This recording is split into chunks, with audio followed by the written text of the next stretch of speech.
करते हैं तो आज एक बार फिर लोकसभा में सदन में कहा जा रहा हंगामे के आसार दिख सकते हैं, क्योंकि आज अमित शाह अविश्वास प्रस्ताव पर चर्चा में हिस्सा लेंगे और अमित शाह जवाब देंगे।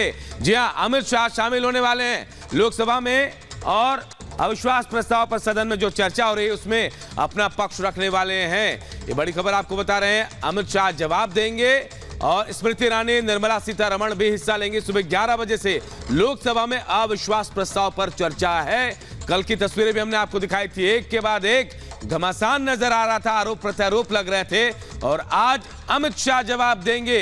दो तस्वीरें आपको दिखा रहे हैं, अविश्वास पर संग्राम हो रहा है सदन में और आज अमित शाह जवाब देने वाले हैं। विपक्ष को 11 बजे का वक्त बताया जा रहा है जब अमित शाह के साथ निर्मला सीतारमण और स्मृति ईरानी भी पहुंचेंगी, कहा जा रहा है वो भी आज शामिल होने वाली हैं।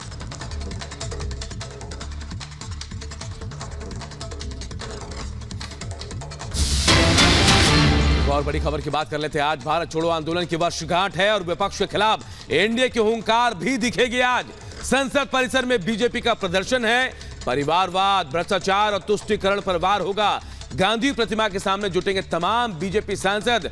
सुबह 10 बजे बीजेपी सांसदों का प्रदर्शन भी होगा। जी हां, देखिए आज भारत छोड़ो आंदोलन की वर्षगांठ है और इस मौके पर विपक्ष के खिलाफ एनडीए आज हुंकार भरने वाला है। संसद परिसर में बीजेपी का प्रदर्शन होगा, परिवारवाद, भ्रष्टाचार और तुष्टीकरण पर वार आज बीजेपी की तरफ से देखने को मिलेगा। गांधी प्रतिमा के सामने बीजेपी सांसद आज जुटेंगे और वहीं 10 बजे के बाद बीजेपी सांसदों का प्रदर्शन शुरू हो जाएगा।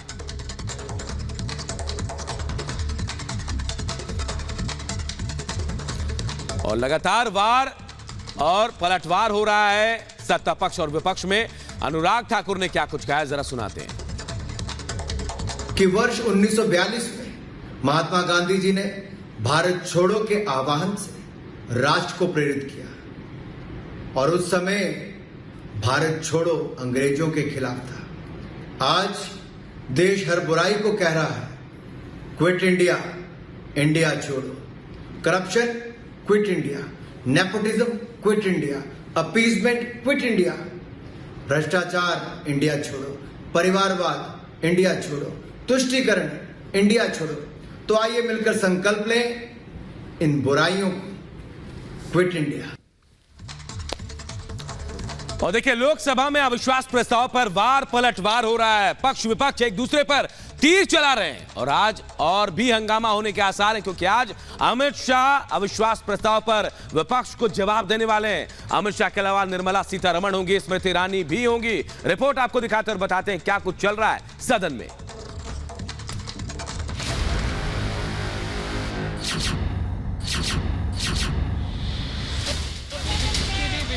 हम बचा के रखते हैं। मैं बैठा हूं ना, ऐसा अनाप शनाप आरोप नहीं लगा सकते। प्रधानमंत्री महोदय ने एक मौन व्रत लिया कि सदन में ना लोकसभा में कुछ बोलेंगे। एक गंभीर आरोप है माननीय अध्यक्ष। लोकसभा में सरकार के खिलाफ अविश्वास प्रस्ताव पर संग्राम जारी है।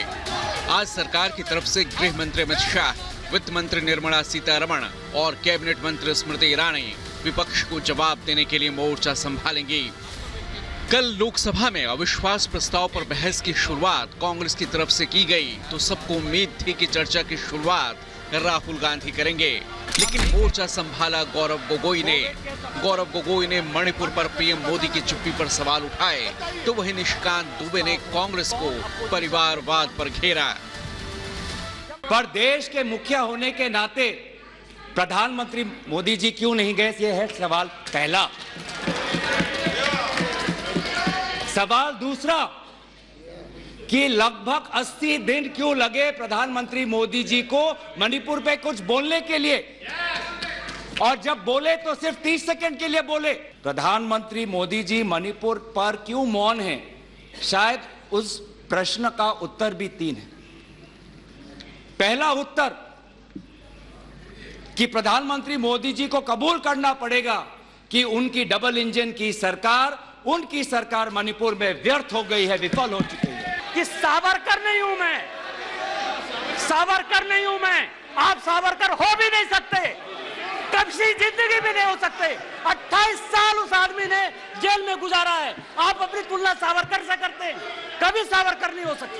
और ये जो INDIA बना है सर, ये INDIA, यहां जितने लोग सांसद बैठे हैं ना, उनको रैंडम यदि आप पूछ लीजिए अपोजिशन वाले से कि INDIA का क्या फुल फॉर्म है, शायद कुछ ही लोग होंगे जो बता पाएंगे। संसद में सत्ता पक्ष और विपक्ष के बीच मणिपुर के मुद्दे पर जोरदार टक्कर हुई। बयानों के बाण खूब चले। सभापति महोदय, मुझे मालूम है कि ट्रेनिंग के बाद वो मणिपुर की जो घटना हुई है सर, यह कोई मामूली घटना नहीं है। ये बहुत ही संवेदनशील घटना है और सर सरकार का रवैया बहुत ही संवेदनहीन रहा है इस मामले को लेकर। सर यह सरकार अहंकार में डूबी हुई सरकार है, द्रव, मद और दम में डूबी हुई सरकार है sir. It was a complete violation of human rights. आज आप लोग मणिपुर का नाम लेकर के, नॉर्थ ईस्ट का नाम लेकर के बार बार जो आप लोग बोल रहे हैं, काश आप लोग 2014 के पहले के परिस्थिति को याद करते तो आपको आज नॉर्थ ईस्ट का नाम अपने जुबान पर लेने के लिए भी आपको सोचना पड़ना था। लेकिन आप लोग भूतकाल में जाना नहीं चाहते हैं और ऐसे ही राजनीतिक बयानबाजी में देश को गुमराह करना चाहते हैं। अविश्वास के बहाने विपक्ष सरकार को घेरने में जुटी रही, लेकिन बीजेपी सांसद भी पूरी तैयारी में थे। हर हमले का करारा जवाब दे रहे थे। दोपहर बाद लोकसभा में चल रही अविश्वास प्रस्ताव की चर्चा मणिपुर से महंगाई होते हुए हिंदुत्व पर जा पहुंची। श्रीकांत शिंदे सदन में ही हनुमान चालीसा का पाठ करने लगे। आज हनुमान चालीसा भी पढ़ने पर जो है महाराष्ट्र में निशिकांत जी रोक थी। जो हनुमान चालीसा, मुझे पूरी हनुमान चालीसा आती है। जय हनुमान ज्ञान गुण सागर, जय कपीसति जो लोक जागर, रामदूत अतुलित बलधामा, अंजनी पुत्र पवन सुत नामा, महावीर विक्रम बजरंगी, कुमति निवार सुमति के संगी, कंचन वरण विराज सुबेसा, गानन कुंडल कुंचित केसा, हाथ वज्रो राजे, कान मूज जनेऊ साजे, कंठ शंकर सुवन केसरी नंदन, तेज प्रताप महाजगवंदन, विद्यावान गुणी अति चातुर, राम काज करे को आतुर। जो हादसा हुआ, अगर हिम्मत थी तो क्या हिंदुत्व तो सिखाएंगे हमें? जिनको जो जन्म में आए यहाँ, इनको क्या मालूम है बाला साहब क्या थे? वंदनीय बाला साहब ने हिंदुत्व तो ये बताया, भैया मुझे मंदिर में घंटा बजाने वाला हिंदू नहीं चाहिए, आतंकवादियों को मारने वाला हिंदू चाहिए।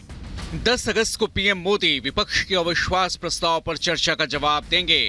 मणिपुर के मुद्दे पर लाए गए अविश्वास प्रस्ताव में ये वो मौका होगा जब प्रधानमंत्री मोदी सदन के अंदर मणिपुर के साथ साथ सरकार के कामकाज की बात करेंगे। लेकिन उससे पहले आज भारत छोड़ो आंदोलन की वर्षगांठ पर बीजेपी विपक्ष के इंडिया गठबंधन को घेरने का नया प्लान तैयार कर चुकी है। बीजेपी आज से इंडिया के खिलाफ मोर्चा खोलने की तैयारी में है। परिवारवाद, भ्रष्टाचार और तुष्टीकरण के खिलाफ बीजेपी के नेता आज संसद परिसर में गांधी प्रतिमा के सामने प्रदर्शन करेंगे। अविश्वास प्रस्ताव का नतीजा तो पहले से तय है। जहां एक तरफ कांग्रेस अविश्वास प्रस्ताव लाने को अपनी मजबूरी बता रही है, तो वहीं बीजेपी कह रही है कि गठबंधन के बीच ही अविश्वास है, जिसे परखने के लिए अविश्वास प्रस्ताव का सहारा लिया गया है। Bureau report, Republic Bharat.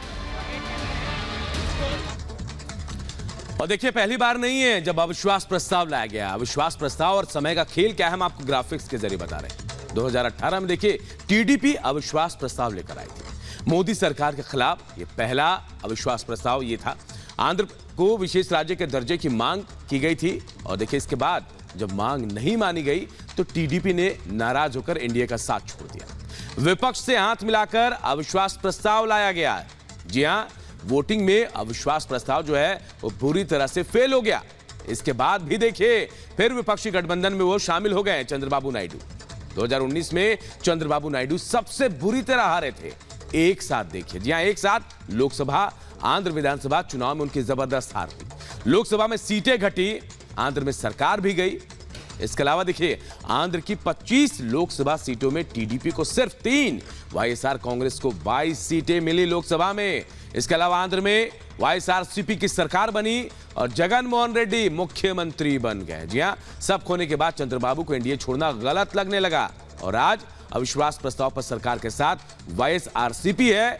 वहीं 2024 के लिए फिर एनडीए में आने के लिए टीडीपी बेताब है। चंद्रबाबू बेताब नजर आ रहे हैं।